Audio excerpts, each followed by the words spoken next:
You're listening to the Yoga Medicine Podcast. I'm your host, Tiffany Cruikshank.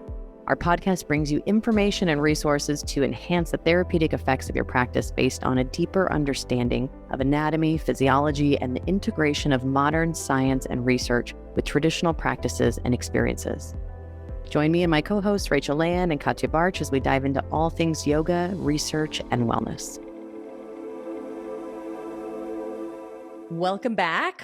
We are here to talk about teaching and changing times. And I think it's a really good topic right now, as really it is any time. But as a yoga teacher, change is the one thing that is constant and inevitable. And if you've taught for even a little bit of time, or if you've taught for a longer period of time, you can see how these big arcs of change have affected us and also affected the communities we work with, and also how our careers have changed as well. And I think reflecting back in the history of change, I think in the yoga world over the last several decades can help us also move forward with some clarity as we move into the new year. If you're listening to this at the end of the year, maybe you're listening to this at the beginning of the year, who knows when, but a good time to reflect at any moment to kind of see how we navigate changing times. Yeah, and I think it's a tough one to wrap your mind around, because what we want in uncertainty is a really clear roadmap. Like, go 2 miles in this direction and then turn right and then go 1 mile in that direction. And that will give us that feeling of certainty. But unfortunately, that's just not how life works. And I think in times like this, where a lot of yoga teachers are kind of sitting with some discomfort around, what does it even look like to be a yoga teacher now? What does it even mean to be a yoga teacher right now? There's that really natural craving for a clear map forward. And, spoiler alert, we're not going to be able to give you that because we don't have a crystal ball. We can't see the future. But what I'm hoping for is that by looking back over how much yoga has changed already in the West over the past few decades, and what we have both done to navigate our way through it, it might get you thinking and reflecting about what you might do to find a way forward. Yeah, so let's look back. I mean, I think when we look back, we see a lot of changes. And we were talking about this before we started recording too, of this idea of kind of like the really early phase of yoga being like, especially in America, or in a lot of other places too, but also especially in America, the 1970s to early 2000s. I want to put like 2005.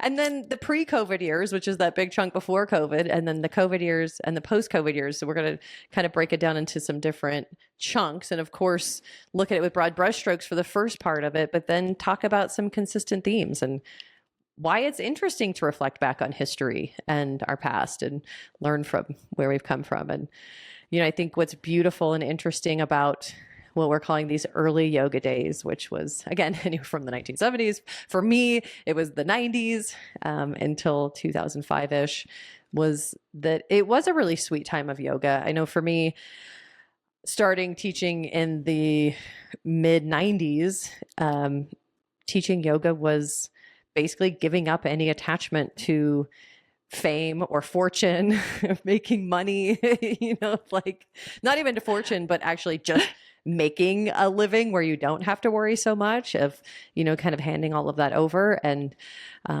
devoting your life to serving your community. And these were the anti-influencer days, right? It was like the opposite of the influencer.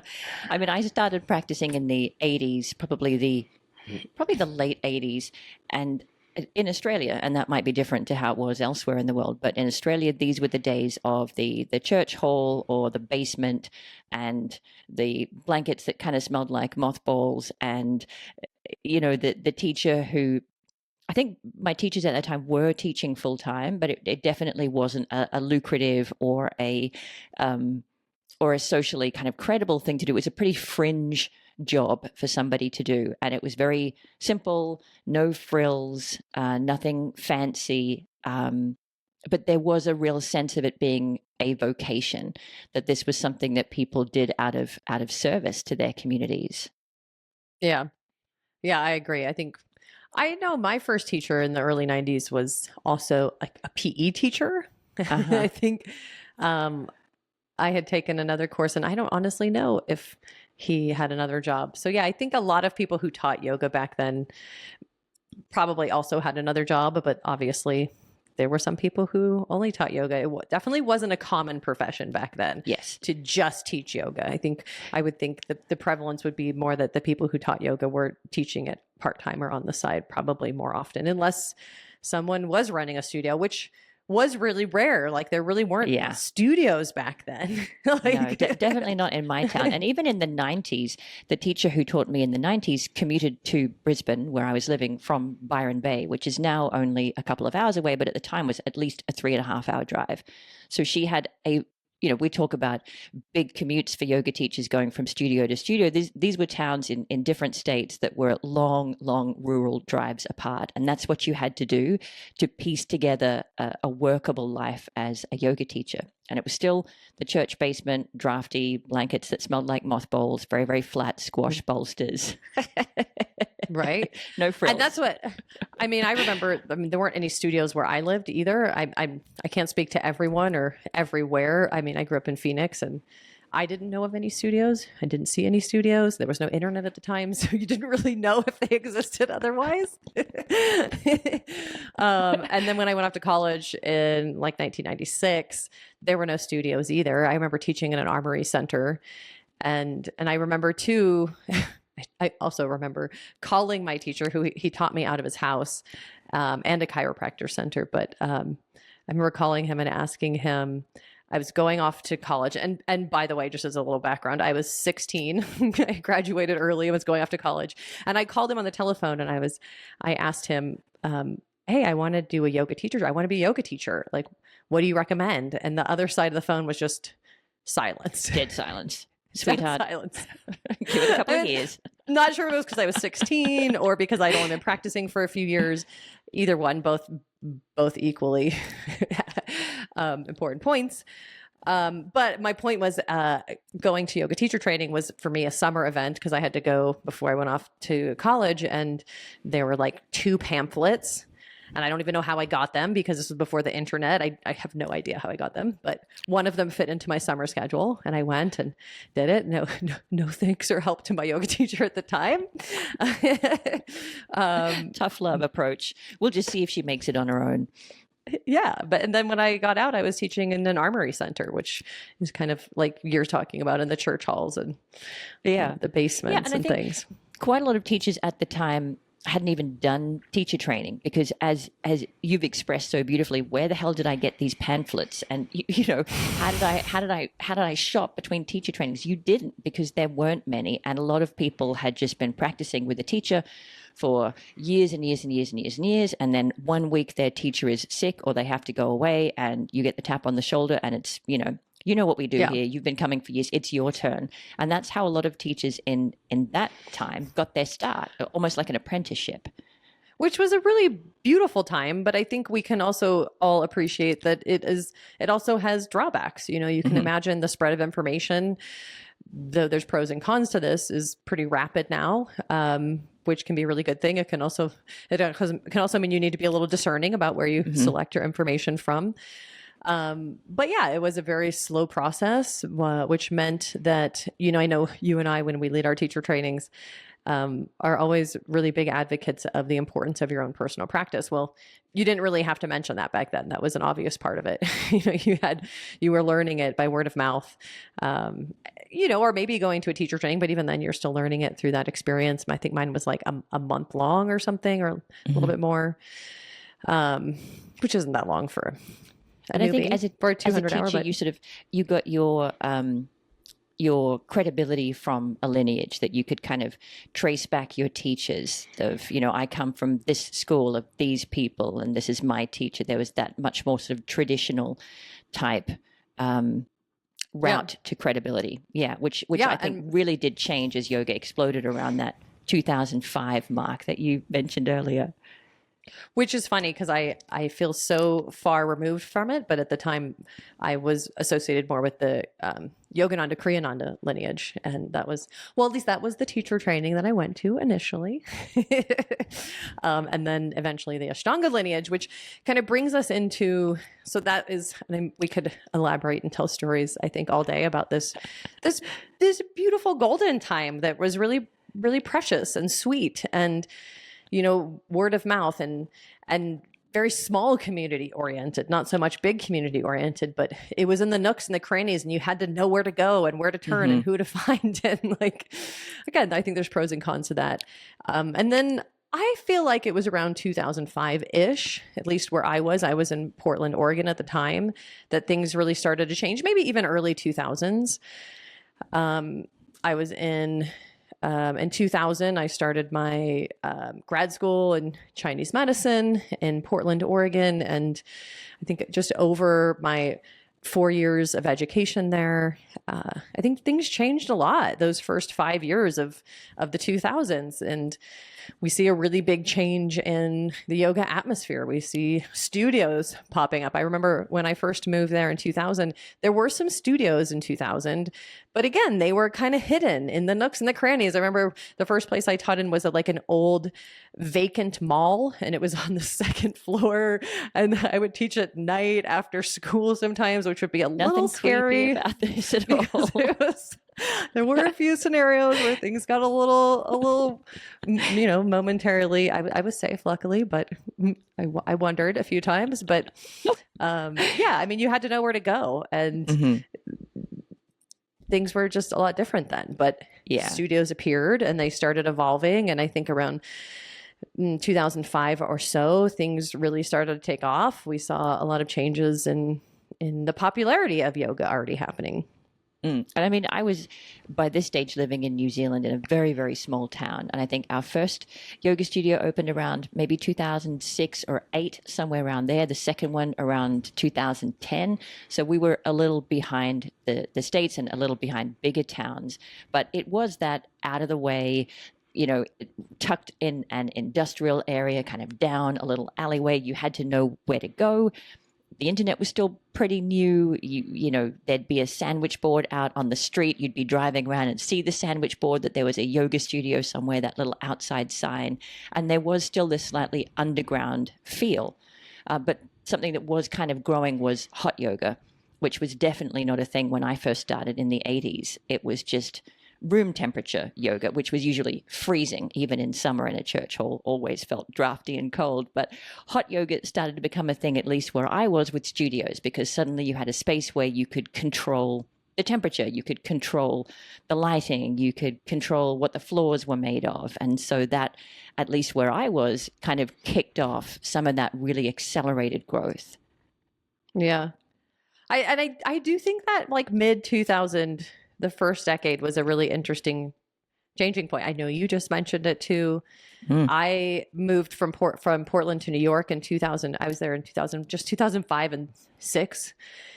And I was practicing Ashtanga really diligently at the time and had to, I remember moving to New York in 2005 and thinking like, wow, there's really no yoga here. Because Portland, we had studios. I mean, they were not like a huge thing like they were a few years later. But I remember feeling like so underwhelmed by the yoga scene in New York, just assuming that it would be flourishing in New York. And of course, as an Ashtangi, you had a couple of choices and of prominent teachers there, and going and studying with Eddie Stern, and you had to know where to go. You had to be in on the address, and then you show up and you've got all these celebrities practicing in these like not fancy clothes, which, no one really had then. I remember I used to like pride myself in wearing my one pair of Lululemon, which I had at the time then, because I would go up to Vancouver sometimes in Portland, but wearing them to their threads. I remember one time practicing next to Mike D, and who, I was starstruck by, and my yoga leggings were inside out. And of course I was a little bit horrified, which was dumb because you could barely see anyone. You're just like, he was right next to me and we were just like sweating and practicing at our own pace, Mysore style. So, I mean, there was something really beautiful about that, about showing up and practicing your own pace. I think there's pros and cons to Ashtanga, and I haven't practiced it in a long, long time now. So it's obviously not something that I feel connected to anymore, but it definitely served a strong place in my history. And again, like in New York, feeling that sense. So I went back to Portland to work at the Nike headquarters in 2006. And all of a sudden, like the yoga there was booming and changing. There was a big studio that was gorgeous, and there was a cafe, and my classes just started growing. And I remember approaching the owners of the studio and being like, we should run a teacher training. There's really no options around here. And there weren't really any options. And so they let me run with it, and I made our teacher training. And then soon after, Core Power moved in, right, not too far down the street, and everyone was up in arms. And I was like, no, this is going to be good. I promise. Bigger and pie, sure enough, just as pie for everybody. Just as I thought, they brought in a lot of new people to yoga, which is great because the people who hung around wanted more, and eventually they came to us. They trained a ton of teachers, and eventually they came to me because they wanted to actually learn more depth. And so, it was beautiful. It made the whole industry grow. And yeah, and then eventually I did go back to New York briefly in 2013 or so. And the whole yoga scene had just completely changed. Of course, there was yoga everywhere. Yeah. Yeah. Yeah, I think there's a few things there that you've mentioned that I want to draw out. And the first one is celebrities, because I remember reading in like InStyle magazine or something that, Madonna was doing this kind of yoga, and Sting was doing this kind of yoga, and Jennifer Aniston was doing this kind of yoga. And I didn't make any correlation between what they were talking about doing and what I was doing or had done in those church basements. It seemed sort of glamorous and like a workout, and they were so beautiful, and they had those lovely long sculpted muscles. And yeah, what they were talking about as the thing that the famous person did in no way crossed over with the experience that I was having, effectively wearing pajamas and in a basement. So that was interesting to me. I think a lot of those were actually Ashtanga practitioners, minus Jennifer Aniston. So. She was doing more Hatha, I'm pretty sure. Sting, Gwyneth Paltrow. I mean, I remember seeing William Dafoe a lot, and a bunch of other people. I remember just seeing a lot of people I saw on TV, but didn't necessarily know their names as much, because I don't know a lot of the celebrity names. But yeah, there was a lot of, and I think Madonna too was Ashtanga. I'm not really sure, but yeah, I think a lot of that celebrityism brought a lot of attention to yoga. I mean, the Beatles, right? I mean, that was a lot. Yeah, in the early days. Prior. Yeah, but so that was one thing. The sort of the early influences were the celebrities. The second one was the clothing, because even when I did my teacher training, I was wearing thermals, like underwear that you'd wear underneath your ski gear, or in wintertime. That was what I wore as my yoga gear. And I remember showing up and looking around the room and going, oh, this isn't what people wear for yoga teacher trainings. I've got to get me some, what's that brand? Lululemon. I've got to get me some of that. So that was still very new. And then the last thing was that feeling of competition. And we're looking back to days that nobody today would think of as being congested or over competitive. And yet, even as these first big brands were arriving on the scene, like Core Power, the reaction from existing studios was, there's not enough people practicing yoga to fuel both. So we're just going to lose people. It's going to be bad for us. Whereas you were looking around going, if more people practice, the whole pie gets bigger. And even if our slice stays the same percentage of the pie, it's going to be a bigger slice. So this is good for us. And I think that's really important for people to hear, that this isn't the first time in history that yoga teachers have been told that the market is congested and it's over competitive and there's no room, because of course there is. The more the market changes, the more people find their place in it, and the more teachers and studios can help them access what they need. I do remember that very distinctly, and there was such a palpable fear associated with that. And I'm just like, come on, guys, you have to see this. And looking back, you'd be like, promise. A city can have more than one studio. A city can definitely survive more than one studio. And I think this happened a lot with, Instagram and the social media, which I don't want to get into just yet, but it was that same kind of fear of like, oh no, they're going to take over. But I think there's always the pros and cons to the growth spurts, and, and everything, the celebrities, the clothes. I remember the first 10 years of my yoga teaching career, I was really committed to doing a teacher training every year. So I do it in the summer when I was in school. And so when I lived in Portland, I would go up to Vancouver. So I was there when Lululemon kind of like open, at least open to me. It was before it came to the US, I guess. And then watching that explode and bringing like my treasures home. I would save up all year to do a teacher training and buy some Lululemon clothes that would, I would wear till they were shreds. And then, watching how all of that evolves, both the, obviously the industry around yoga, as well as the yoga studios, the communities, so we have this shift now. We're starting to shift from this kind of early phase into, or I guess we've shifted now into the pre-COVID phase, like 2005 onward. So as we kind of get down to like 2010, we see even some really big changes. We see some really big studios and chains start to pop up.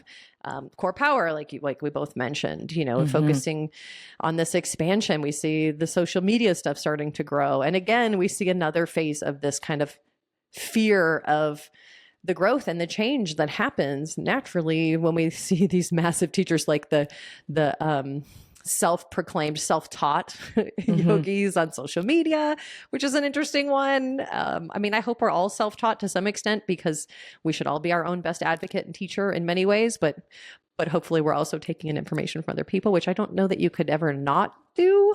Yeah.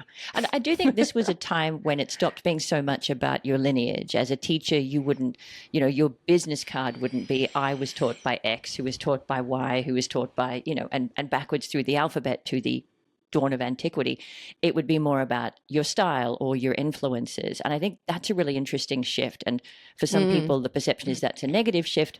For me personally, as a bit of a yoga mutt who has not practiced with any one particular style, I just had teachers when I was younger, and then eventually I did teacher training and found yoga medicine. But most of the rest of my practice was by myself in my bedroom against my bedroom door.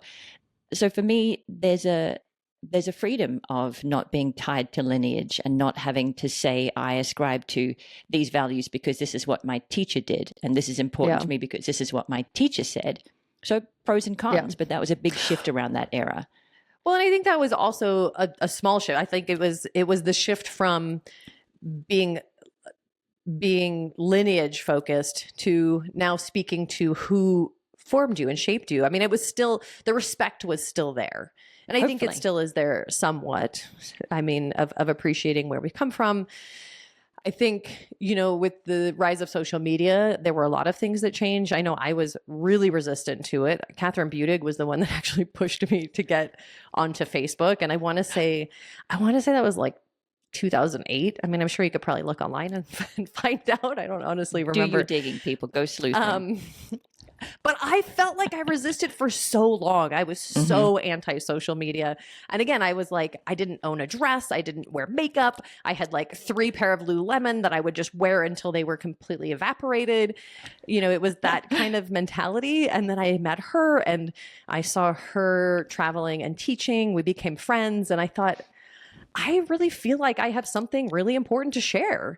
And, she gave me some resources to help me connect with people. And, what was really interesting about it was, I do remember, I want to say this was in 2007 or 2008. I don't know, somewhere in there.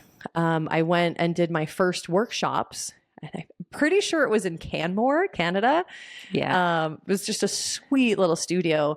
But I think it was one of the first, if not the first. And because of the internet, and so this must have been 2008 or so, it literally just took off, So I was posting on Facebook and the internet just that I was doing this, and all of a sudden just had people reaching out. Will you come do this too? Will you come do this too? All it took then, which is different now, was just a little flyer, that I posted on Facebook somehow.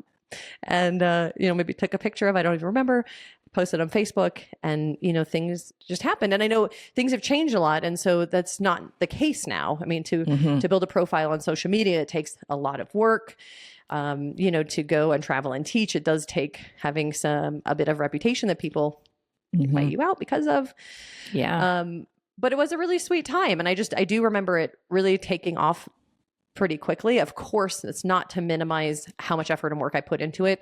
When I graduated from acupuncture school, I opened my own clinic. I saw patients full time, 60 to 70 patients a week. For a long, long time.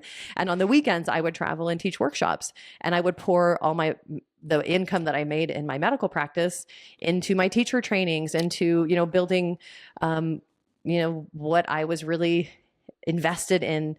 My soul was really invested in, which was teaching yoga and building communities and supporting the people around me. And so yeah, I don't want to minimize how much effort and perseverance and patience and hard work, because there was a lot of exhaustion and hard work too. But it did kind of take off. And I think that was a sign to me of like, okay, I need to keep doing this thing. Yes, I have all these patients and I have this full load and all of these other things that I do, but I really, really love this yoga thing. I was teaching 10 classes a week on top of seeing patients full time and running teacher trainings. I'm like, honestly, I don't even know how I did it. Looking back at it now at 45 years old, I'm like, I don't think I could do that today. But, with the passion, and this is why I always say to our teachers, like, with the passion can drive us. Of course, we still need to take care of ourselves. And I had a really strong practice at the time, not necessarily strong muscle wise, but a really diligent practice. It was probably very strong too, but I've seen the photos. I think you've seen the photos. I've seen the pictures. I think this is the perfect example of opportunity meeting preparedness. And I do think I hear some angst from teachers these days going, God, it was so easy back then to get a following and to build a rhythm of kind of traveling workshops and teacher trainings. It was so easy to get traction on social media. And sure, it was for a small number of people who had something to share, had something to say and were willing to put in the work. Like what you were describing there makes me feel tired just to listen to. Yeah. So it's like you really had to, sure, you had the opportunities, but you had to be ready to capitalize on those. And so I think that's a really important caveat. And it's also important to note that this isn't the way you started. You were already teaching by that stage. You already had full-time work by that stage. This isn't the only way that you get success as a teacher. It just happened to be part of the avenue for you because you were ready and had something to share right when people were listening. Yeah. And I'd been teaching about a dozen years so I actually, I did start doing teacher trainings out of my house in like 2002. But the full scope of our 200, 500 hour came out in like 2008. So I'd been teaching for a dozen years then. And when I did it in 2002, out of my house, it was just because there were no teacher trainings. And I would go, like I said, I would save up my money all year and go take a training. And I'd come home and my fellow teachers would be curious. So I'd be like, hey, pay me $20. I'd have a group of 8 or 10 teachers. They'd come over for a few hours and, we'd break it down over the course of several weeks. And I was happy to share it. I loved it. It really fueled me and fed me. And so that eventually kind of grew and grew and And I do think that's another really important trend around this time is from the place of teacher training being a very rare and unusual thing to teacher trainings becoming proliferated, becoming a really common thing that most well-established teachers or schools would have their teacher training by the end of by 2010, 2011, 2012, it was a thing that people did. It was a really clear avenue that hadn't been there 10 years before. Mm-hmm. A bit. It was a market of its own. And, I hate to, obviously we're reflecting back on our past and our history, and this is how things happen for me. But I think just with that in mind, obviously that social media bubble doesn't really exist anymore. But I think the thing that's really unique to it that can occur in any part of history is that seeing the thing that you're good at and really feeling like you have to spread it and share it with other people. And for me, I never thought it would be yoga medicine. I didn't even think of like, hey, I want to go travel teach, or I want to do this, or it'll end up looking like this. It was more just like, I feel really passionate about sharing this thing, so I'm going to share it with these teachers. Wow, they really like it, and I'm really enjoying it, so I'm going to make a full training from it. Wow, that's really spreading. So now, social media is here, so let's do it in different locations so that more people can join us. And I think if we can, and we'll keep talking about how this, like what it means to us today as we go through this. But I think what's interesting about that is just evolving to meet those changing needs. At one point it was the people in my local community. And I do very little local community stuff, which sometimes my heart misses.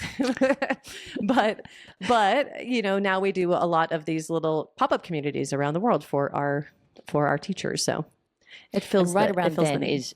is when I did my teacher training. So I'm much later to the teaching party than you are.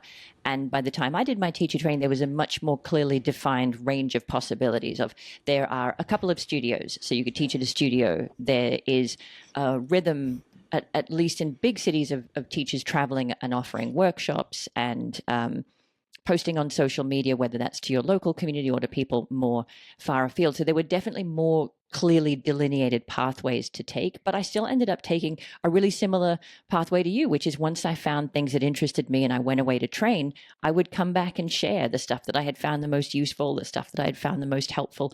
So I wasn't going gangbusters on social media. I wasn't teaching teacher trainings overseas, but I was doing the same thing of, wow, this made such a difference to my back, or, oh my God, now I know what it means to use my legs in my practice. Let me show you.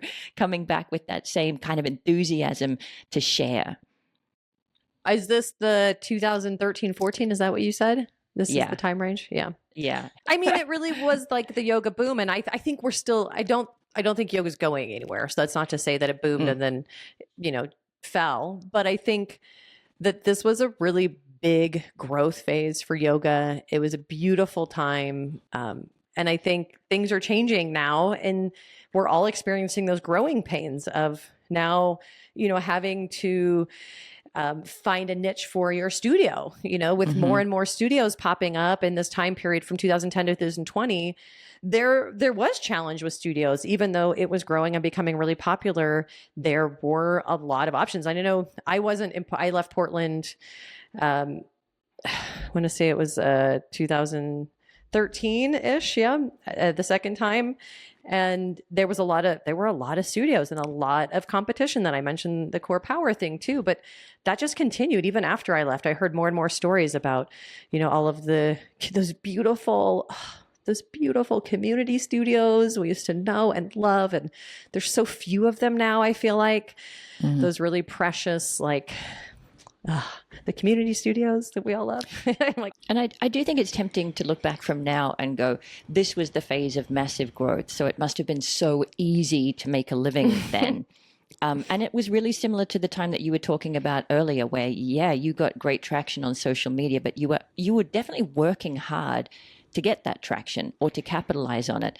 And this was the phase for me of growth as a teacher. And there were plenty of opportunities, but I still had to really work to get them and to make the most out of them and to figure out, how to spread my time between teaching kind of 15 to 20 classes a week and then starting to teach private sessions and workshops on the weekend and traveling to do my own training to get in more information that would then fuel me to have more to share. So it was a time of great growth, and you definitely could craft a living or a career as a yoga teacher. But as you said, there was this undercurrent all along of people already feeling that the market was saturated. There were too many teachers. There were too many studios. So every positive comes with a shadow side. And looking back, we tend to just see the positive and not perceive the shadow side. But every phase of yoga teaching that we've talked about has had its pluses and has had its drawbacks. Like way back in the 70s and 80s, there wasn't even a yoga teacher in my town. The yoga teacher had to commute from Byron Bay. So it was a great opportunity for one person, but not that much opportunity for other people. Everything has its pros and cons. Yeah, again, a big growth phase. And I do think there was a lot of, in the yoga teacher population, a lot of growing pains with trying to find a balanced life for myself. Having, when am I going to have regular workshops and retreats? There was a pressure to run retreats and teacher trainings. A lot of our teachers were running their own teacher trainings and their own retreats, and, wanting to shift towards more private sessions, and the rise of social media and this pressure now to do social media and, to find something sustainable. I mean, that's probably a whole nother conversation, but I think there is a way to use social media to connect and support and create community in a meaningful way. We have done an episode on that I can link to, where we've talked about how we kind of navigate our relationships with social media. Yeah, I'll link to that one for those of you who had your ears pricking. Well, and then we get to the COVID phase, which obviously Yeah. was a huge change. And I think probably most of the people listening to this, I'm sure there are some new teachers who weren't teaching at the time, but I think probably most of the teachers listening to this were teaching and know a lot of what happened. But such a huge time of change, of having, this sense of this illusion of stability that we had created as Yes. yoga teachers, just kind of removed, and trying to find a new way, trying to find. I had been teaching online for 10 or 12 years already. So for me, it was really natural to shift to doing online stuff more. But that wasn't the And I case for had most not. people. And I had never. Yeah. And it was awful. The technology was mind-boggling. It was terrifying. It was super stressful. Which was most teachers, I Yeah. mean, that was 99% of yoga teachers were, a lot of them didn't want to do online, didn't have any desire, didn't enjoy Yeah. it. Some of them did. Some of them, it gave Yeah. them a good push to do something they mean, had wanted to do. That was a huge window of opportunity for me through COVID. Obviously the studio classes I had been teaching transitioned online, and I navigated that crap storm as most teachers did, sometimes successfully, sometimes unsuccessfully. But in terms of privates, I had a lot of people reaching out to me from not just from New Zealand, but from overseas, saying, my teacher won't go online. My teacher doesn't want to manage it, but I need a private session. Will you do it? So for me, that was a huge window of opportunity, because I was willing to make the process work and to figure it out with people.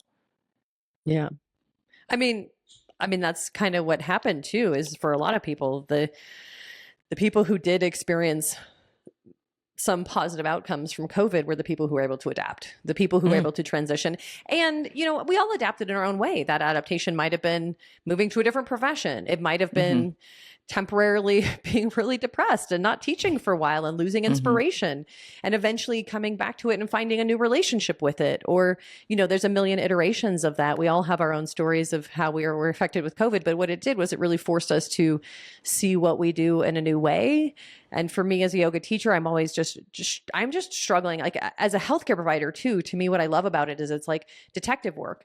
Not only what's going on, but I think the bigger issue that a lot of healthcare providers miss is, how can I meet this person where they're at?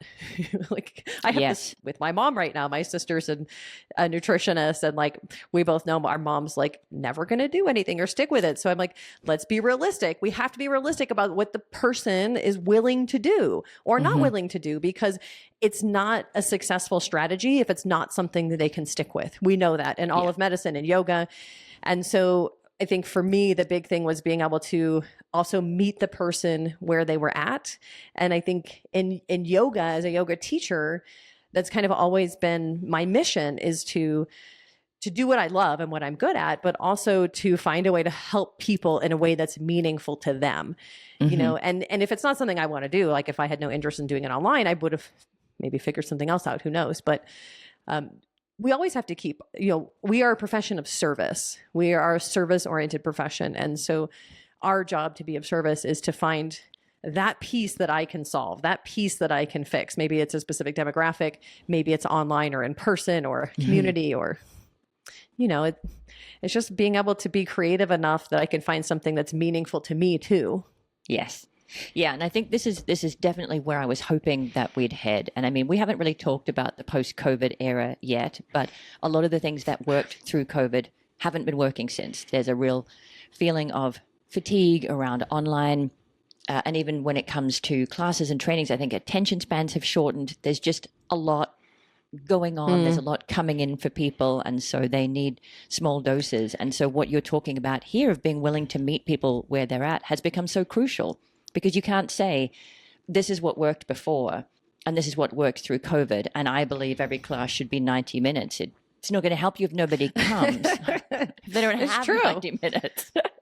It's true. Yeah. And I do think there is like a clear divide between people who still really love and appreciate practicing online, because it is a really convenient resource, to be able to not only pick and choose the practice that you want / need, but also be able to do it in the comfort of your home, the length of time, in the window of yada, time yada, yada. that you've got. Yes. Yeah. Right. And that's why I love our platform too, because you can pick style, level, like all the things, the intensity, the focus, whatever area. you want, the time, Yes. you can really choose and decide what you want. However, there's also the people who will probably never practice online again, and that's okay. And I think there's always going to be those people of like the people who want to practice online and who enjoy that, and the people who won't. And I do think there's still something there for everyone. And, obviously it's evolving now. So we all have to decide as teachers what's meaningful to us. What is it, being online or is it being in person? Yeah. Yeah. And is it a traditional pathway of yoga studio, yoga workshop, yoga teacher training, yoga retreat? Or is it, I'm teaching yoga in my workplace, I'm teaching yoga in a healthcare facility or in a hospital or in a prison or in a women's shelter? There are so many more ways to do it these days that sometimes that can be dazzling. But just remember, not that many decades ago, none of these options existed. None of this was normal. And so pros and cons, lots of options. Well, and I think for me, I mentioned that like it just took off, but I think the trajectory is still the same. I was teaching classes, my classes built, but I was also like watching, what do people like? What are they responding to? And I'm building this community off of that. And then it became a local workshop. And again, I taught a bunch of different local workshops. Some I only taught once and others progress. And I had one in particular, my optimal health workshop, that eventually turned into a book, and some that turned into trainings. And, you're letting those things evolve and grow on their own. I do meet some teachers now who are kind of expecting it to just kind of like instantly kind of poof into this thing. And of course they know that there's hard work. I'm not saying that they think it's just going to happen. But I think what most of us forget is that we have to be patient and, go easy on ourselves, because our expectations can be so high when when we know what we're reaching for. But we have to not forget about each step along the way. And really, for me, was pouring myself into every step of not thinking about where I'm going or what I mean, do think about that sometimes. I like to have like a note on my phone, like the first of each month, where I look back and reflect on my goals. But I'm really pouring myself into what I'm doing now and watching how my local or global communities, the people I'm teaching to, are responding. And I'm growing those things that really feel like they're growing legs of their own. I love this. And this is so important, because I do think a lot of people going through teacher training these days get the advice of figure out your niche or your niche, figure out your people and what you have to offer, and go do that thing. And I get why, because there are a lot more yoga classes, there are a lot more yoga teachers and studios, there are a lot more options. So they're trying to encourage you to differentiate.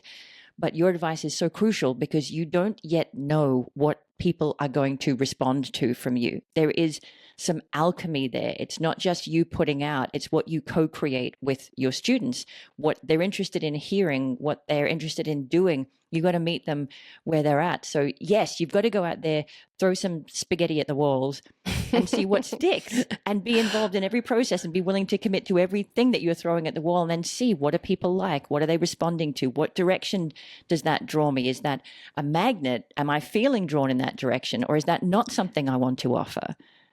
Well, and I think what you said too about having a niche is really important, as I know you do as well. Like I do think there's some of that. Like for me, sports medicine was always my specialty, in acupuncture and Chinese medicine, as well as a lot in yoga. But I was still feeling that out. I remember and it hasn't taken you in predictable directions, is the thing, is you've found your way, but not necessarily what you thought you would have crafted out day one. But sorry, I interrupted you. Carry on. No, I was just going to say, I remember even trying to teach high schoolers, and that was a fail. It takes a really specific type of person to teach high schoolers. Like a high school ski team, I think it was. It was so long ago. And I just remember thinking, and I did teach at a juvenile detention center too. And I really enjoy service work and giving back, but it was really clear. I committed to it for like, I want to say it was a year.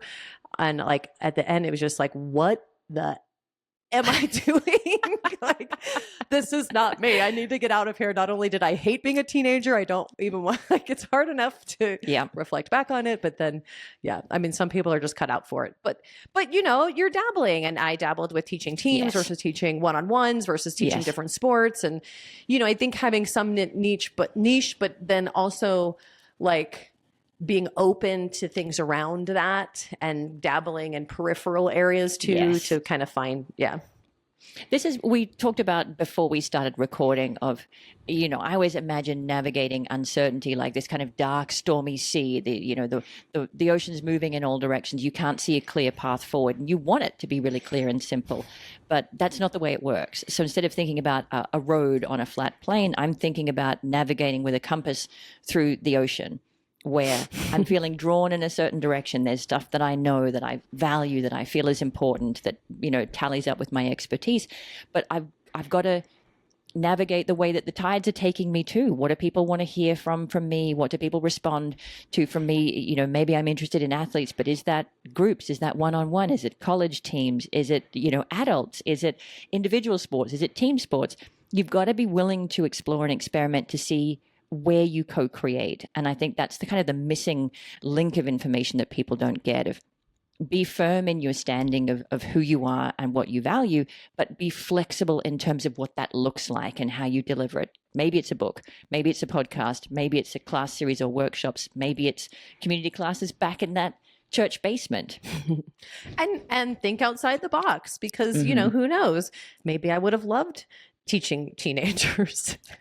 And my stint in the juvenile detention center was a string of also what led me to our nonprofit work in the Yoga Medicine Seva Foundation and human trafficking and all the other things that I love. And that was like such a huge part of what I do that actually really feeds my soul and is really meaningful to me. I think as a yoga teacher, we all have different facets of what we do that feed us in different ways. And, some of those wear us down at times, and so the same one can also nourish us and feed us at other times.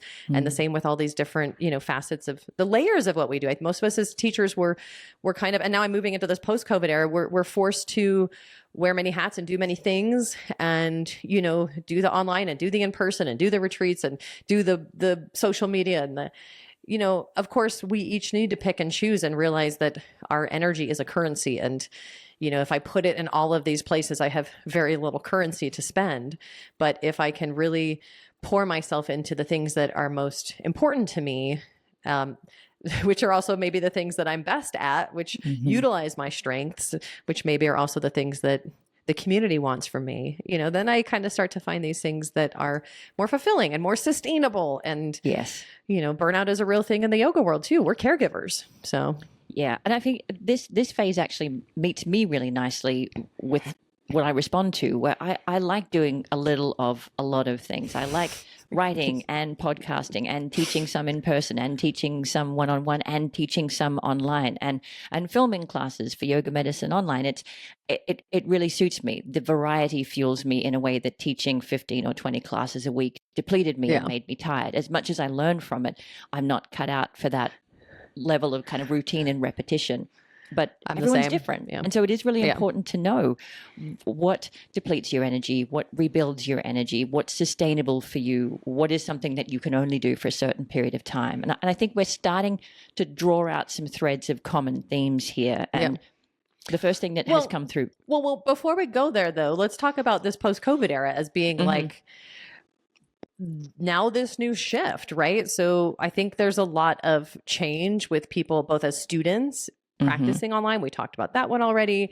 I think a lot of it is trying to navigate now where we want to be and what grouping of these things we want to be doing. And maybe there's more niche populations to serve. Maybe there's more workplaces. But I think finding that alchemy of what really feeds you. I mean, I think back to that original example of me seeing 60 to 70 patients a week and teaching workshops on the weekends and running teacher trainings and leading yoga classes all week long. And for me, I do remember feeling like going away and just teaching in general to me felt like a counterpose to seeing patients, because for me, teaching was also really nourishing. It really fulfilled me. And they fulfilled me in different ways. At the end of the day of seeing a lot of patients, though I felt really grateful, I also felt really exhausted. I loved what I did and I really loved helping people and felt like really appreciative to have that as a career, but also felt exhausted seeing 2 patients an hour and, running around and getting everything work. And so yoga felt like a counterpose to that. That's not everyone. And for me, that's not true still. So I think too, we're talking about timelines of like early yoga, pre-COVID, COVID, post-COVID, but then there's also the timelines of our lives that were overlapping with that as well. And as someone in my mid 40s, I'm just in a different place with what I want, what I need, what's important to me, what I prioritize, is a completely different thing. Like I don't give a about doing handstand, like to me, it's fun. It can be interesting to play with. But, when I was in my 20s, it was really important to do my arm balances and this and teach things. And, I think I'm a very different teacher now than I was. And so I think it's important. My point with that is I do think it's important to embrace the evolution personally, both the history of yoga as well as our personal evolution of our personal practice, because as teachers, first and foremost is our practice. That's how I learn. Not only do I train and study and read research, but I learn from my own experiences on my mat. And that's obviously limited because I'm only one person experiencing things. But that's for me how I teach. I teach from my experience, my injuries, my patients I work with now that have things. Even now I see things pop up with my patients and I'm like, wouldn't it be cool to tie this in preventatively? Like I'm seeing a lot of rotator cuff injuries or a lot of burnout or, how do I thread this into my group classes or online classes? And so all of that we bring into this, the historical context, our own personal history, our relationship to time, and also our purpose, because I don't believe that every 45-year-old female is in the same place that I'm in as far as what they like and what's important. There are plenty of 45-year-old females who like doing arm balances and handstands, and that's cool, you know? And that's one example, of course. But so I think there's this whole side of it. So now, as we bring it all together, there obviously are like some really big themes. Yeah. And I think what came up for me in what you were saying then is change is a constant, whether that's big picture, cultural, economic, political, yoga world type change, or whether that is internal. So your image of what being successful as a yoga teacher is going to change. And I think that's really important to say and to recognize that. For me, there's regular reflection. It's not something I do formally every year or anything, but I'm just regularly reflecting on how do I feel about how things are sitting right now? Am I feeling fulfilled? Am I feeling fueled? What's the balance of work like? What's the balance of work and not working like? And I'm always making little tweaks and adjustments to ensure that there is still a feeling of fulfillment and satisfaction. And it looks different this year than it did last year, than it did 5 years ago, than it did 10 years ago. I've gone from, working another job and teaching on nights and weekends to job sharing to traveling and teaching to, all of the mixture of stuff that I do now. And I think you just have to be willing to change your tastes and expectations, your values, your schedule, your body, your capacity. All of these things are going to change. So hold your definition of what a yoga teacher is and looks like loosely.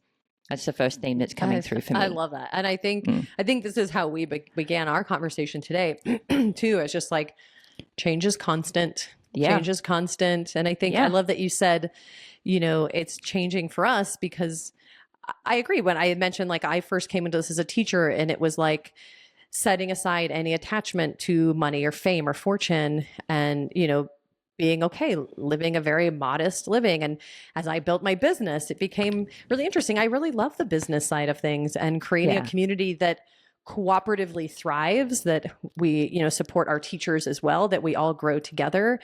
And now as I get older, for me, it's like, of course I want to keep my business going. I want everything to thrive. But for me, what's most important is those connections, the personal nature of it. And whether that's a comment online or it's comments in person, that human connection to me, more than growing the business, is really what nourishes me and feeds me, and making sure I have those contact points. So I think,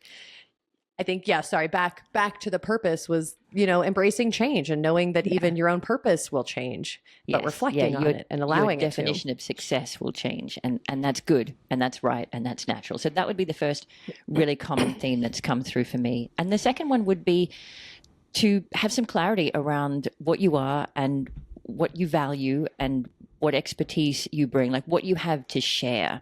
I think it's really important to know just not what makes you unique, because that's such loaded language in a population of nearly 8 billion people, but just what you bring to the table is really important to know. And then to try to balance that with what people are looking for from you, to meet people where they're at. Again, that flexibility around the delivery. Is it long classes, short classes, class series, workshops? Is it a book? Is it a podcast? Is it free yoga on YouTube?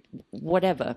So many options. Is it yoga at work? Is it yoga for, teenage offenders?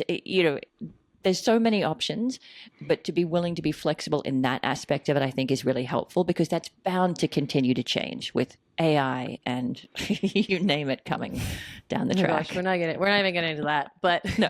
I think what's interesting about that too is we talk about this uniqueness, and I struggle with this recently too. This idea that I'm unique, that I have something special to offer, I think is somewhat, I feel self-absorbed, like to think about that. But I'm not talking about you. I just think for me personally, I feel like how small-minded of me to think that I have this unique offering. But I think the flip side of that, to me, what's really interesting, and I think you were speaking to that as well, is like, to me, what I have to uniquely offer is really a reflection of my curiosity. Because what I get curious to, and I know so many of our teachers have this strong curiosity that I have, are the things I pour myself into learning and studying and experimenting with my students, with my classes. And that's where the growth happens. It's not from like convincing myself that I'm uniquely important to the world. I don't know why I've been grappling with that so much lately, but like we're really, I think the potency comes in how we connect with each other, how we support each other, how we offer it out to the world. But it comes from a place of really yearning to learn and yearning to support and, offering that out to the people around us. Yeah. I think there's a lot of pressure that comes with being told that you are unique and have something unique to share, because absolutely, you have had a unique subset of life experiences and opportunities, but so has everybody else. So yes, exactly. That's my point, right? And I think there's this fine line, because in yoga we're always, toying with this and looking at this and trying to, evaluate like what's ego and what's not. And I mean, obviously there needs to be this appreciation of your own capacity. We all have to have enough belief in ourselves and our capacity to do the things, to get out there. I mean, I was having this conversation recently with someone of like, I was in Oklahoma recently, and we were talking about public speaking, and they were talking about, helping some of these newer teachers who were struggling with that. And I was like, guys, I have never liked public speaking. I hate it. I'm not good at it. I don't love it. I've always been awful. Like, I'm the one, you go to a training or something and everyone goes around and says their name, and my heart's like beating out of my chest just to stand up and say my name. I think everyone but it's does not that. It's not everyone. It's not. And I do think there are a lot of yoga teachers who have come from realms where they have to do it. Maybe they're naturally born with it. Maybe they're from the acting population, whatever that might be. But I think as long as, for me, every time I get up and teach or speak or present, it has to begin with why. Like, as long as I know what I have to give, maybe I just learned, maybe some of you went to a training and you learned about this thing, the shoulder or the nervous system or yin or MFR, whatever that might be, believing that you have this knowledge to share, and, there might be a rare time when there's someone in your class who actually has some subject matter expertise, but probably 90 to 100% of the people in your class have very little knowledge on that and will be very excited to have that. And so I go into my classes remembering what it is I want to share. And then the delivery, the delivery happens, So I think just remembering that can help as well. Yeah. Anyways, I don't know how I got off on that. No, I think that's really important. And we've both had the experience of being at a teacher training, teaching anatomy, and there are doctors in the room who clearly know a lot more about anatomy than I know, but that's okay, because they're there not just for me to teach them anatomy, but for all of the other things that I'm going to share too, that I bring to the table that maybe weren't in their medical training. Well, and I think in that context, what you know is how it relates to yoga. And that's a very specific thing. It drives me crazy when you go to a yoga training and they just talk about anatomy and they don't really focus in on the applications, because there's such a big wide world of anatomical study that doesn't really apply to what we do as yoga teachers. Which is why we so often in yoga medicine go, okay, so what? So why do we care about the rotator Yes, cuff? That's why? one of our really common review questions for teachers is, okay, great, you can name them, you know what their actions are. So what? Why do we care? And that is something that we do. But anyway, to move on And to I the think last. that's such an important part of it, because the purpose driven is like what makes us yoga medicine. It is Yes. like we are purpose driven teachers who are doing it for a reason. And all these things we've talked about up until now is really relating to purpose driven teaching, which I think also helps speak to being sustainable and having a meaningful life Yeah. and work and community connections and avoiding And this burnout. was really the last piece that I wanted to draw out, which is whatever you want to do, whatever you want to share, however you're going to do it, the last common thread that I've seen coming through is patience and perseverance. And for us, purpose is what fuels that perseverance. The being willing to keep getting up and doing it day after day, week after week, year after year, the being willing to meet our students where they're at and to find fresh ways to communicate the information or to connect with people, that comes from purpose. So something has to fuel your willingness to keep on doing it, to keep throwing the spaghetti at the wall and figuring out what sticks. And for us, that's purpose. Maybe for you, that's something different. Maybe it's curiosity. But yeah, having that willingness to keep on going, to keep on seeing where things land and where they go. Yeah. And I think back to, as we kind of conclude and bring all this together, back to that kind of booming phase of yoga, I think yoga as a therapeutic modality is only expanding as we get more and more scientific information on so many things. I mean, there's so much great information on just simple things like autonomic nervous system regulation and just simple wellness practices and breath work and meditation. As we get more and more information, our applications, especially in a therapeutic modality, are only going to continue to expand. So that is a nice thing, because I know all of our yoga medicine teachers are very therapeutically focused. Of course, how we will need to adapt is going to change. How we offer it will need to adapt to meet the populations and demographics that we're serving. And again, I'm constantly trying to reflect and find better ways to serve the populations I'm trying to get to. You know, does that mean going on the field with a team? Does that mean going online with a patient? Does it mean, you know, whatever that might be? And there will always be some who like or dislike what you do, whether that's liking or disliking online classes, whether that's liking or disliking your style or your approach. And that's okay. We don't have to please everyone. But if we can stick to, obviously, if you're working with someone one-on-one, I need to be able to adapt enough to meet them.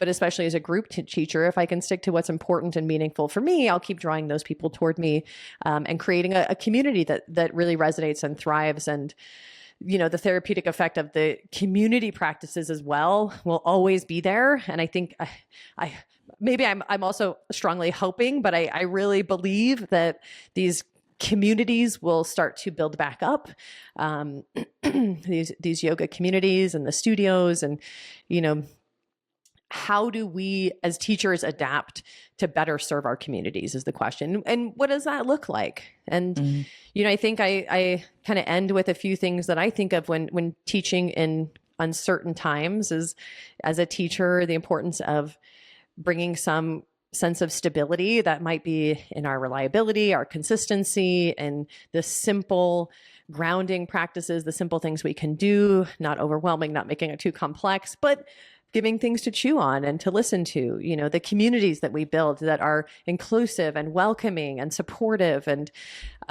really embracing people as they are and offering options and giving nervous system support. And then, you know, I think we as teachers do a lot of this too in the introspective and interoceptive practices.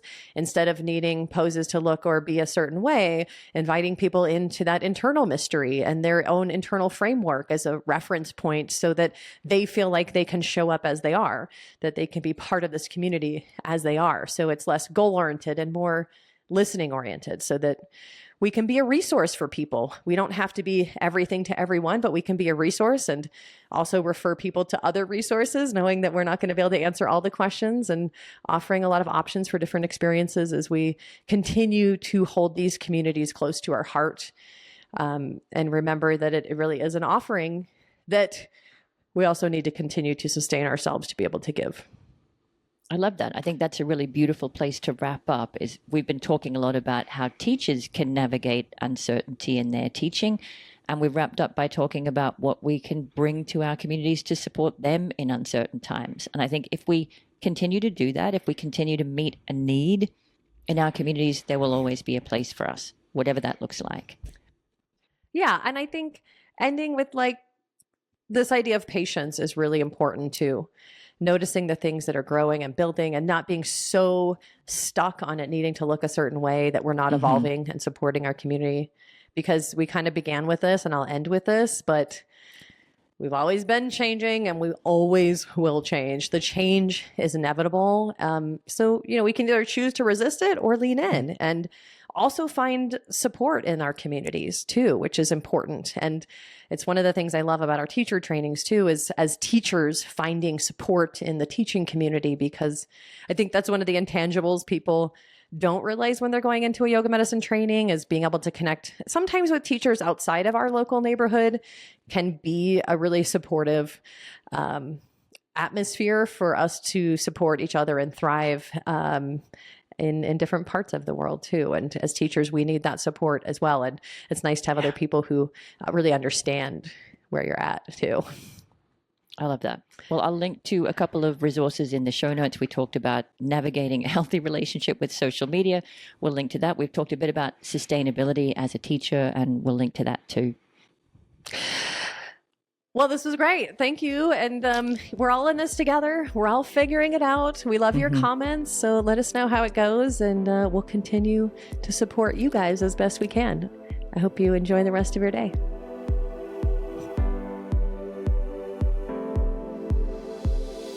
Thanks for listening to Yoga Medicine. If you like the show, please be sure to subscribe and leave a rating and review on Apple Podcasts or wherever you listen to podcasts. And if you got something out of this episode, please spread the word and share it with a friend. You can find more information, articles, trainings, and classes at yogamedicine.com, or check us out on social media as Yoga Medicine. You can also email us at info@yogamedicine.com. Thank you for being a part of our yoga medicine community.